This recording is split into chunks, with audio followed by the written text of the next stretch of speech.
1/2 மணி நேரம் ஆட்டிட்டு இருக்கேன், எப்படியும் தூங்கிருப்பான், எட்டி பார்ப்போம். ஆட்டப்பா 1/2 மணி நேரமா ஆட்டினாடா, தூங்கவே இல்லையாடா நீ?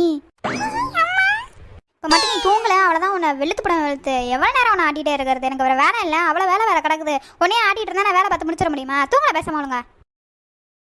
அம்மா அடி, இவனை தூங்க வச்சாதான் வேலையே நடக்குது. இவனும் நல்ல வேலை தூங்கிட்டான், நம்மளும் வேலையை முடிச்சாச்சு. நம்மளும் கொஞ்சம் நேரம் கண்ணா சருவான். அடப்பாவி, நீ இன்னும் தூங்கவே இல்லையாடா? இன்னைக்கு நான் தூங்கினாப்புல தான் போச்சு போ. இன்னைக்கு ராத்திரி சிவராத்திரி தான், என்ன பண்ணுறது? வா போவோம். ஜாமான்லாம் வச்சு விளையாட செல்லும், அம்மா சாப்பிட்றேன் சரியா?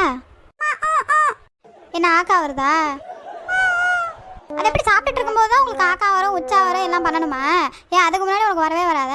எப்போ பாரு இப்படி தான், சாப்பிடும்போது இல்லை சாப்பிட்டுட்டு இருக்கும்போது உச்சா வருது, ஆக்கா வருது, இல்லை வந்து கழுவி விடுங்கன்னு கூப்பிடுறது. மனுஷன் நிம்மதியாக சாப்பிட்றதா இல்லையா? இரு வர, பெட்டில் கண்டா போயிடாத, இப்போ தான் பெட்டை க்ளீன் பண்ணி வச்சிருக்கேன் வேற. ஐயோ, உங்களுக்கு வேலை பார்த்தே என் முதுகெலும்பு உடஞ்சிருமாடா. இங்கிட்டு வா, உள்ள பா, எட்டி பார்க்குறேன்னு உளுந்து தொலைஞ்சிடாத, அப்புறம் உங்கள் அப்பனுக்கு பதில் சொல்ல முடியாது என்னால். அப்புறம்